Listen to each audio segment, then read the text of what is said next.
نہایت ہی شرم کی بات ہے کہ آج وکیل آ کر سرکاری وکیل آ کے یہ کہہ رہا ہے کہ جی مجھے پتہ نہیں تھا اور مجھے رات کو پتہ چلا ہے۔ کچھ شرم کرو، پوری دنیا کو پتہ ہے، پورے پاکستان کو پتہ ہے کہ آج یہ رشی لگنی تھی اور تم آگے کہہ رہے ہو کہ مجھے پتہ ہی نہیں تھا۔ اور وہی ڈیلیئنگ ٹیکٹس، وہی شرمناک قسم کی حرکات جو شروع ہے یہاں پر کہ یہاں پہ انصاف نہیں دیا جا رہا، عدلیہ آزاد نہیں ہے۔ میں تو یہی کہوں گا کہ عدلیہ آزاد ہو کر اپنے حق کے فیصلے آزاد طریقے سے دے، اور بار بار بندے کو کہہ رہے ہیں، پوری قوم کہہ رہی ہے کہ ہم آپ کے ساتھ کھڑے ہیں، ہم آپ کے ساتھ کھڑے ہیں۔ آپ پہ کوئی پریشر ہے، آپ بتائیں کس کا پریشر ہے، آپ فیصلہ دیں، ہم آپ کا ساتھ دیں گے۔ ہم کوئی ایسا کسی کا پریشر اس ملک کے آئین کے مطابق برداشت نہ کرتے ہیں، نہ کسی اپنے ادارے کو کرنے دیں گے۔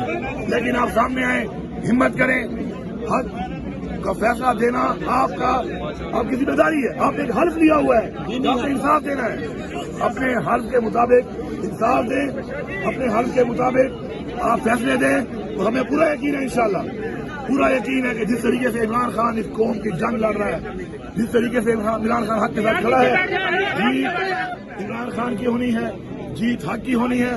خدا صاحب آپ ذرا بتا دیں، وکیل صاحب کی ذرا سن لیں بات۔ بسم اللہ الرحمن صاحب سے کیسز بنائے ہیں، یہ سیاسی انتقام کی شاخسانہ ہے، اور یہ جنوری میں ہم نے اپیل دائر کی تھی۔ یہ جو سزا ہوئی ہے توشہ خانہ 3 کی سزا ہوئی ہے۔ پہلے میں نے سسپینڈ کروائی تھی، وہ جو 3 سال الیکشن کمیشن والے کمپلینٹ تھا۔ دوسرے میں استغاثے نے خود کہا کہ جی اس میں بہت ساری خامیاں ہیں، اس کو معطل کر دیں۔ وہ اب یہ تیسرا ہے جس میں پہلے بھی ضمانت عمران خان صاحب کی سزا سے پہلے اس میں ہو چکی ہے، اور سارے واقعات جو ہیں ڈویژن بینچ نے ڈسکس کرنے کے بعد کیے تھے۔ اب آپ کے علم میں ہے کہ ہر ہفتے 1 مہینے سے ہر ہفتے پشاور سے لے کے کراچی پوری پارٹی اور پوری قوم جو ہے وہ یہاں اکٹھی ہوتی ہے، اور اس لیے کہ پہلے انہوں نے دفتر نے اعتراض لگا دیا کہ ارجنٹ اپلیکیشن کا ہے، اور خود ہائی کورٹ اس اعتراض کو کہہ رہی ہے کہ یہ غیر قانونی یہ اعتراض دفتر نے لگایا ہے۔ تو میں نے کہا جناب اگر غیر قانونی اعتراض لگایا ہے تو اس کی سزا تو آپ نے عمران خان اور بشرا بی بی کو دے دی کہ 1 ہفتے کے بعد کیس کو لگایا جائے۔ باہر کا 1 ہفتے کے بعد جب کیس لگتا ہے تو پھر نوٹس ہوتا ہے، اور پھر جب تاریخ لگتی ہے جو دی جاتی ہے اس دن تاریخ یہاں ساری پارٹی آئی ہوتی ہے، لیکن دفتر پھر اسے نہیں لگاتا۔ یہ 1 مہینے سے یہ چوہے بلی کا کھیل تماشا یہاں چل رہا تھا، اور آج جو آپ نے جس طرح چیف منسٹر صاحب نے کہا، آج جناب پروسیکیوٹر صاحب فرماتے ہیں کہ وہ جناب جو اسپیشل پروسیکیوٹر پہلے بنا تھا وہ ایڈوکیٹ جنرل بن گیا ہے۔ تو میں نے کہا کہ جی اس کو تو انعام مل گیا ایڈوکیٹ جنرل بننے کا، آپ کو بھی انعام کوئی نہ کوئی مل جائے گا، آپ بھی ہائی کورٹ کے جج بن جائیں گے۔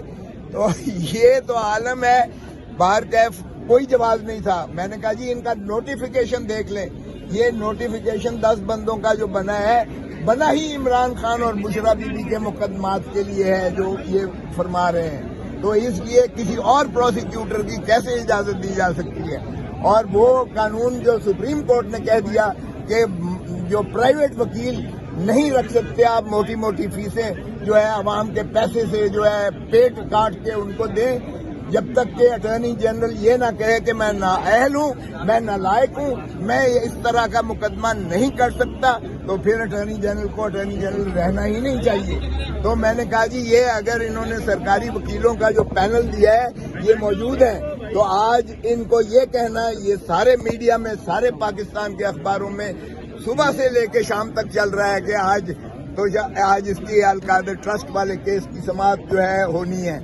تو باقی رہا یہ ہے کہ مقدمے میں جو کچھ ہے آپ کے سامنے ہے۔ میں نے کہا جی یہ عام آدمی نہیں ہے، پاکستان سارے کی یہ جو ہے ہارٹ تھروب ہے، دلوں کی دھڑکن ہے عمران خان، سارے پاکستان کی، اور سارے پاکستان کی عوام جو ہے وہ متجسس ہے، وہ متمنی ہے، وہ ملتمس ہے آپ سے کہ خدا را انصاف کیجیے گا، اس کو سماعت کریں۔ جس دن یہ سماعت ہوا آپ کے سامنے آ جائے گا کہ اس کیس میں ذرا برابر بھی کوئی ایسی شواہد نہیں ہے، نہ تو خزانے میں سے ایک ڈھیلا نکلا ہے، نہ القادر ٹرسٹ والے میں سے کوئی بھی مفاد عمران خان یا بشرا کو میسر آیا ہے تو یہ کیس جو ہے ہوا میں بکھر جائے گا، لیکن خدا را انصاف کیجیے۔ مینا خان افریدی صاحب، آج آپ اسلام آباد ہائی کورٹ کے باہر تیسری مرتبہ پنجاب اور خیبر پختونخوا کی لیڈرشپ یہاں پہ آتی ہے۔ آج پھر اللہ اللہ کر کے القادر ٹرسٹ کیس کی سماعت شروع ہو چکی ہے۔ کتنے پر امید ہے آپ لوگوں کو ان عدالتوں سے انصاف ملے گا؟ پھر 26ویں آئینی ترمیم کے بعد جو عدالتوں کا حال ہے؟ دیکھیں، اگر میرٹ اور انصاف کے اوپر فیصلے ہوتے تو خان صاحب نے ایک بھی دن اندر نہیں گزارنا تھا، بشرا بی بی نے اور باقی اسیران نے، اگر تو میرٹ کے اوپر فیصلے ہوتے۔ 26ویں آئینی ترمیم سے پہلے یہ تھا کہ ہمارے کیسز تو کم از کم لگ جاتے تھے، اگر ایک کورٹ کے اوپر نہیں تو اس کے اوپر ہم اپیل کرتے تھے، وہاں سے کوئی ہمیں انصاف مل جاتا تھا۔ اب تو یہ حال ہے کہ ہمیں کیس لگانے کے لیے احتجاج کرنا پڑتا ہے، عدالتوں کے سامنے پارلیمنٹیرینز کو آنا پڑتا ہے، اس کے بعد جو ہے ہمارے کیسز لگتے ہیں۔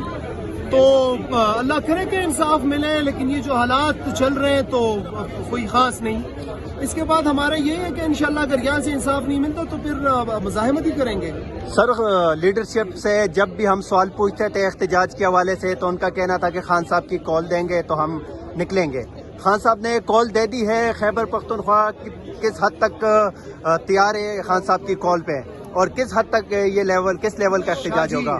شاہ جی تن من دن لگائیں گے، لوگوں کو موبلائز کریں گے، لوگوں کے پاس گھر گھر جائیں گے، لوگوں کو عمران خان کا پیغام دیں گے، اور لوگ آلریڈی تیار ہوئے بیٹھے ہیں، بالکل تیار فصل کی طرح بیٹھے ہوئے ہیں کہ وہ صرف کال آ جائے پیٹرن ان چیف قائد تحریک عمران خان صاحب کا اور لوگ نکلیں گے۔ اور اس دفعہ جو ہے نا بالکل مختلف قسم کا احتجاج آپ کو دیکھنے کو ملے گا انشاءاللہ تعالی۔ یہ نہیں ہوگا کہ آپ بس صرف اسلام آباد پہنچو اور اس کے بعد احتجاج ختم، نہیں، ایک ایسا نہ تمنے والا احتجاج ہوگا کہ جب تک کہ ہم ان فارم 47 کے ناجائز حکومت کو اور ان کے ساتھ جو الائن قابض لوگ ہیں ان کو ہم گھٹنوں پہ ٹیکنے پہ مجبور نہیں کریں گے، تب تک یہ احتجاج ختم نہیں ہوگا۔ سر، خان صاحب کی رہائی کی اگر بات کریں تو دو ہی آپشن ہے پاکستان تحریک انصاف کے پاس، ایک ہے مفاہمت، دوسری ہے مزاحمت۔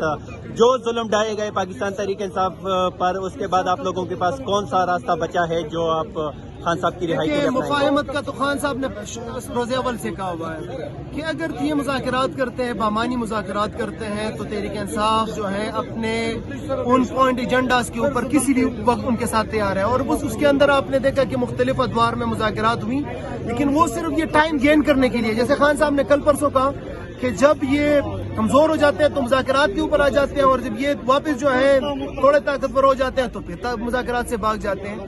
لہٰذا دو نہیں، میرے خیال میں صرف ایک ہی آپشن ہے، اور وہ آپشن ہے مزاحمت، مزاحمت، مزاحمت۔